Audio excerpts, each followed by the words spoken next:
with this week in TCGs number 11. What you know about that Lollop the Titanic? You don't know nothing about that.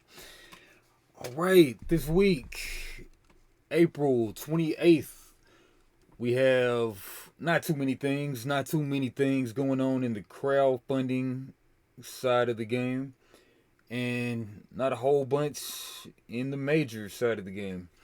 But let's get into it. I'm gonna try this week without music. Got my got my lit it up, litty microphone, new microphone. Let's see how this goes. See how this audio is doing. But anyway, let's get into it. So number one, first of all, we got what do we got? Everyone's favorite mecha are joining Battle Spirit Saga. Introducing Gundam collaboration cards. Different mobile suits are available as parallel cards. Plus, receive one Gundam card as a bonus with each box. Get your Battle Spirit Saga Gundam collaboration cards in Booster Pack 02 on sale July 2023. So it's weird. Like the first set they're bringing out, they're talking about some kind of crossover thing.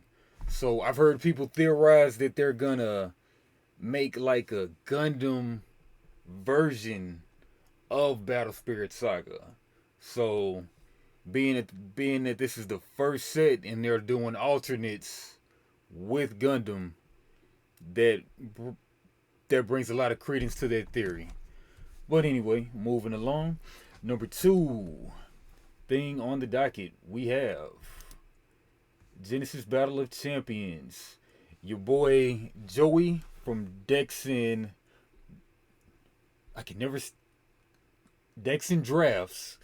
I mean, the way that it's written, it just looks like Draughts to me. But apparently, that's how they say drafts. I mean, that's how they write drafts, I guess, across the pond. But anyway, Joey from Dexin Drafts, he pretty much did a 2-hour expose on Genesis Battle of Champions. So, yeah, let's listen to the intro and let's hear his side of the story versus the Sid's. Let's get it.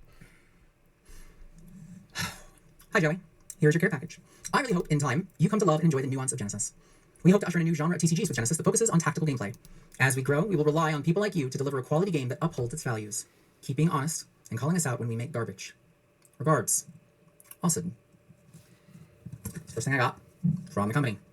And I've had a little bit of an ethical dilemma lately on, do I want to talk about this? Do I want to close this off? Do I want to share my story? And the concern that I have was, is there something bad about, does it come across as just kicking someone while they're down, or just bitching for the sake of bitching, or getting the jabs in, knowing that there's not really a response, and all of those things.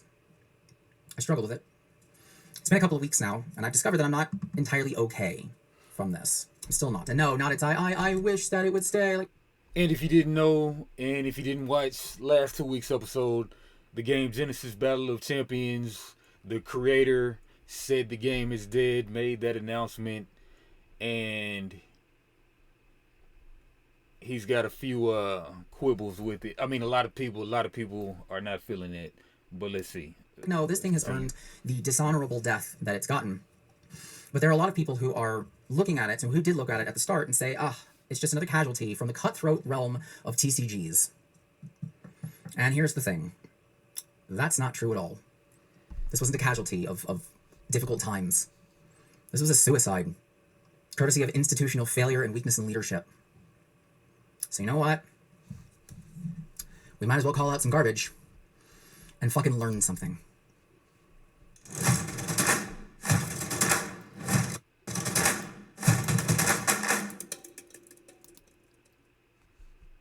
You get the picture. Yeah, so check them out on Dex and Drafts, not Draughts, on YouTube. Yeah, so he went into detail, just some more details about it though. He did like a 2-hour expose almost, 6-part, 9-part, or whatever it was. But further down into the video, he pretty much said that there was a 6-figure personal debt or business debt attached to the IP of Genesis Battle of Champions. So that makes it really hard for somebody to step in and buy the property and do something with it because there's six figures plus of debt attached to it. And so Joey's saying pretty much, and Joey, he works as the marketing, I believe, of Genesis. And then he was saying he was getting paid $1,500 a month. I don't know if that sounds right, but maybe, yeah. I mean, you make like $400 a week or something. That's decent. But so I guess Joey was saying that he just got them accepted to be sold on TCG Player. That would have been a huge thing for the game. And then the next set, Invasion, that was set to come, would have been an excellent set. They got the rares and everything situated finally. And then they had the foiling. I think he was saying like the printers were gonna be on point because like pretty much in the past with the game they didn't check the printers. The printers would make mistakes, but then they'll just let it slide. But and I was hearing something about them selling the Whiz Kids or something too. But I mean that might still be on the table. But we'll see though. And he was saying that the dungeon crawl mode was excellent, and he's really harping on the fact that Genesis was doing something that no other TCG could do. It brought in 9 TCG players. And then I guess they did that by having a great dungeon crawl mode. Alright, but moving along. Speaking of dead games. Now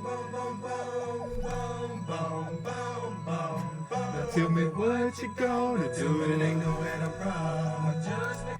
Yeah, Vanguard Zero. See you at the crossroads. Vanguard Zero said on 420 Smokeout Day, important notice. Dear players, thank you so much for playing Vanguard Zero. It's to our great regret that Vanguard Zero servers will be closing on June 29th, 2023. As we announced this news today, it is deeply regrettable that we are unable to implement various card abilities and cards for certain clans that were in our production pipeline. To all players who have been with us all this time, we thank you from the bottom of our hearts. While the curtains are being drawn on the adventures of Aichi, Chrono, and their friends in Vanguard Zero, the Vanguard project in various other media and other Bushiroad international games will continue to stride forward as ever. In closing, while it's not far from the day of our end of service, 29th of June 2023, we hope that you'll continue to have fun playing our game and the various contents planned all the way to the end of service. And once again, we apologize for all the inconveniences caused, and we're sincerely grateful for all your support thus far, Vanguard Zero management team. Are they sincere? Probably not. But yeah, so Vanguard's officially dead. The economy, they say, was too greedy, too much of a gacha game. They didn't put enough effort into it, and they say it was way too pay to win. And then they say everything from the G era on was horrible and broken. Que sera, sera. So sorry for you Vanguard Zero players. Alright, moving along. We have Magic the Gathering in the news again for something bad. They had Pinkerton Security / private detective agency guys who've been in the USA since the 1850s as the first private detective agency. They ran up on this dude. Who's that cat's name? Old School MTG's house. And then they ran up in there and made demands of him. Let's hear from Old School MTG right now. Welcome back, Cardboard Warriors. I'm not going to do any openings right now. I just wanted to update some people on some news that I just found out a few seconds ago about the whole situation with the Pinkertons coming to my house. I'm just cleaning up some cards from a box opening. Oh yeah, the backstory. Kind of forgetting the backstory. So while the Magic expansion March of the Machine, the Aftermath, was supposed to be revealed at the beginning of May, Cannon somehow acquired a selection of boosters and showed them off on his YouTube channel. And that's Old School MTG. and that resulted in a reveal of about 75% of the unreleased set. And then within a week, Cannon says, old school MTG says, Pinkerton agents knocked on Cannon's door and demanded he turned over all cards from the unreleased set. He had released videos on Wednesday, Thursday, and Friday. The agents arrived on Saturday morning, he says. And then here goes this story. Back to the story. I'll try and post later, collector's box opening. But we went outside to do a couple things, and one of our neighbors came over. And come to find out, apparently Friday when the Pinkertons showed up here and we weren't home, they decided to take it upon themselves to go knocking door to door on our neighbors' freaking houses and harass our 70 and 80-year-old ladies next door, asking information about us, saying that they had an appointment with us that we were supposed to be here for and we didn't show up, and trying to kind of grill them for some information about us. And that is just way over the line. I mean, this whole thing's been over the line, but that is, come on. I mean, you're harassing my elderly neighbors too. You should not be going door to door to my neighbors' houses telling them my business or anybody else's business. That's way over the line. This whole thing was a massive overreaction, and now that I found that out, I mean, I've already been upset about the whole thing, but really trying to keep my calm and keep things civil and keep my composure. But this is a little far. I mean, going and knocking on your neighbors' doors, and they didn't actually tell them my business, but still harassing my neighbors is unnecessary. This whole thing is unnecessary. I'm not sure what my next move is going to be, and I don't want to talk about any specifics or anything like that, but harassing your neighbors, come on. If Wizards had just called me or emailed me, we could have handled this totally civilly. I would have cooperated. They could have sent me a call type for the product and replaced it with the product I actually ordered, and everything would have been fine. They did not need to send these. So apparently they sent him the wrong product through the mail. Go to my neighbors' houses and try and grill them for information. This is nobody's business but mine and Wizards of the Coast, and my neighbors definitely shouldn't be involved. Anyways, yeah, a little rant here. Just wanted to give people an update of some news that I just found out. I can't believe they took it that far. I really can't. Yeah. Yeah, this is usually when I come in with the music. But anyway, so they were saying that Wizards, that the Pinkerton agency basically, like, what do you call those renegade people? Bounty hunters. Something like a bounty hunter, but private detective agency. Just a crazy story. But they were threatening to hit them with $200,000 fines and legal fees. And I think they had the guns drawn and all kind of crazy stuff. And maybe not that. All right, but anyway, yeah, crazy story. Look more into it. It's all out there. But moving along to Metazoo. Channel Fireball is pretty much liquidating Metazoo right now. They've got second edition booster boxes of the first set, Cryptid Nation, going for $40 right now. So, like, you know, when the pandemic was raging, these boxes were going for crazy amounts of money, especially these first edition boxes. They're going for $400 right now. And also the Kickstarter boxes, they were selling for crazy amounts, all kind of thousands, but now they're going for as low as $1,500 right now. So might be the time to buy low, or Metazoo's really in trouble. But so we've got also $45 boxes of Wilderness First Edition. Maybe they overprinted that one. That was the third or fourth set. Then Nightfall, you know, first edition box. That's the second set for only $90. First edition. That doesn't sound like a bad idea if the game still has legs. In the release event box, they did have second edition spell books for like $10, but I guess those sold out. Pre-release event box, $5. Nightfall spell book, first edition, $20. So, I mean, if you believe in the game, good time to hop in and get you some cheap product. Yeah. And moving along, and then on to some more Metazoo news. They say Native is doing well. I mean, who do you believe? Your lying eyes or what they say? I don't know. But Native, this is the sixth major set of Metazoo. And this will be the first product with dual auras, which is the equivalent of Pokemon Energy, Magic Lands. First set with dual resources. Looks like Metazoo Native reveals what the original casters of the land have long been able to see. Battle along ancient deities that created the landscape of Cryptid Nation. Their mastery of all aura brings the power of new fusion aura pages, and invoke the earth and elements to stop those trying to destroy the sacred land. Piasa Bird swoops in, harnessing the power of flame spells to win any battle. Just be sure to not whistle in the woods at night, as some ancient evils of this land should not be crossed. Native. Dealing with native peoples. Alright, moving along to Keyforge. Right, so Keyforge. They just dropped a megaton of new rules updates. They got the new tournament rules, and they have the new master rulebook version 17. And a lot of stuff in there. Let's check out the master rules. So, and let's start with the tournament rules.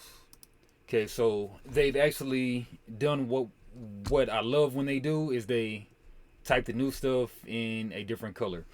So so with the Archon format, the main format of tournament play, they're gonna have deck list as open information. So before, when you play the game, you would have your deck list, your Archon.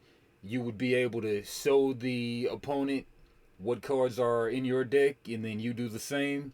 And then from then on, after y'all are done, you flip them face down. Then the opponent no longer gets to see it. But now deck lists are open information, and players must allow their opponent time to review the deck list prior to the start of the match and at any time during the match if requested. So what people normally do is they put their amber on their deck list, so now you're probably not going to be one to do that, but maybe. All right, and then the same goes for the alliance format, but the difference is in sealed alliance and Archon, deck lists are kept hidden from the opposing player during the match. Yeah, so that's the main thing with the tournament new rules updates. And then we have a few major additions with just the main rules of the game. Page 21, we have a new term right here, and that is scrap. So scrap, after a card with the scrapped ability, and it also has a pip that's on the card, like an amber pip or a discard pip or a damage pip, there's going to be a scrap pip, I believe. So after a card with scrap ability is discarded from a player's hand, the active player resolves that card's scrap ability. Scrap abilities can resolve in the discard pile. If multiple cards with scrap abilities are discarded simultaneously, they're resolved one at a time in the order of the active player's choosing. And if an ability discards a card from a zone other than a player's hand, any scrap abilities on the card do not resolve. Alright, so that's that new keyword scrap. Then we got versatile. Versatile basically means any house versus using Omni, which can be confusing, especially to new players. Just versatile is the new thing for that. And then we have treachery. And let's just read it from the page. But treachery, we have when a card has the treachery keyword, it enters play under the control of your opponent. So just putting a good keyword to the kind of intricacies of the game. But that versatile again, if a card has the versatile keyword, it can be used as if it belonged to any house. Something like Omni, but you know. Yeah, and then I think the alliance format is gonna have like a rotating ban list, so keep the game fresh, kind of like a rotating TCG. And yep, and then so that's it for the majors. Let's go into the indies. All right, so there's this new game, Mythrel.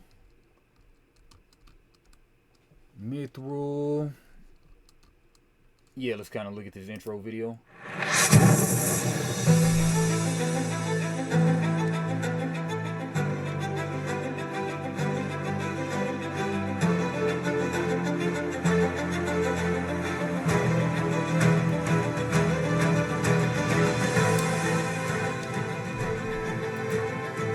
Wish I could speed it up, but you can't really do that on Kickstarter. unfortunately. Yeah, just getting a look at the cards. Pretty standard looking cards with attack and defense. Well, attack and health. And the casting cost right there. But yeah, we'll let the homie explain it though.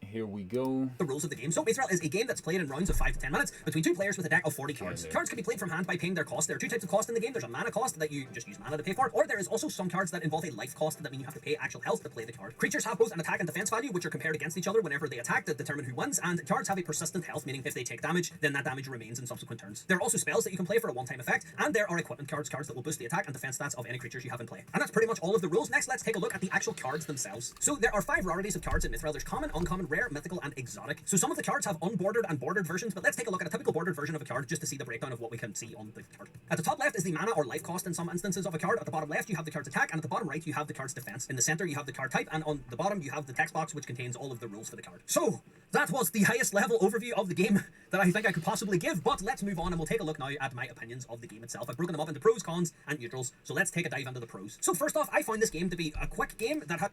Yeah, but pretty standard fare. You have the Hearthstone-like mana system where you get 1 mana every upkeep, every turn of yours. And of course, it's a digital and physical TCG. And the deck size is 25 to 40 cards, 2 players. They're saying the gameplay is 5 to 10 minutes. That's crazy. But yeah, maybe they're just going for a really quick game. Really palate cleansery quick game. But yeah, let's go ahead and read the blurb. In Mythrel, the rules are simple. Each player starts with 35 health and gain 1 mana per turn. The energy required to play cards. Players can build 25 to 40 card decks using cards from their digital or random using in-game currency called Real. The game's first edition, Enter the Realm, includes over 124 unique cards featuring a variety of creatures, types, spells, and equipment cards divided into 5 rarities: common, uncommon, rare, mythical, and exotic. And there's no factions in this game, so I don't know why they went with that, but maybe it keeps it simple. Alright, and the cost of the game, all 3 starter decks for 3 36 card starter decks, precons, $35. Not too bad. Not too bad at all.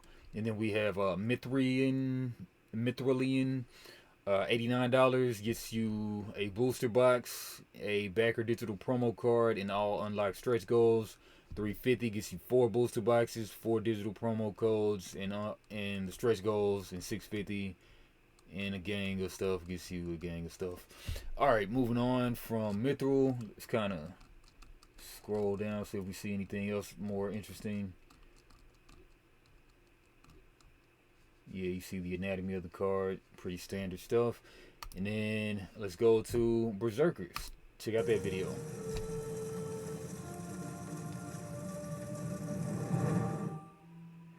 After ravaging neighboring kingdoms, the Dark Riders are on their way to Helm to bring darkness upon its inhabitants. King Hulf Kraki sends 3 Berserkers to destroy the will of Hell. The 3 warriors prepare to light the protective fires of Odin to repel the darkness. Berserkers is a solo player dice and card game. Roll the action dice and play them on the action cards to move Solo through game. Helm and ignite Odin's protective fires. You must also mark the 3 Dark Riders with the sacred seal. Not a trading During card game. This is more like a You bonus. can loot the villagers or help them. It's up to you. Earn powerful items. Use your gold coins to re-roll your dice and change your fate. Beware of the Dark Riders, as they will be able to enlist squads of orcs to make your job more difficult. That's not all. To earn the king's honors, you will have to solve side quests, such as finding the treasure of Galloway, going in search of the secret of the elves, or even surviving the wrath of Thor. At the start of the game, you will pick between 2 and 12 side quests. You will therefore have more than 4,000 starting setup combinations for quests, not to mention the 470 million starting setup combinations with location cards. No game will be the same. No game will be easy. No game will leave you indifferent. Berserker, currently exclusively on Kickstarter.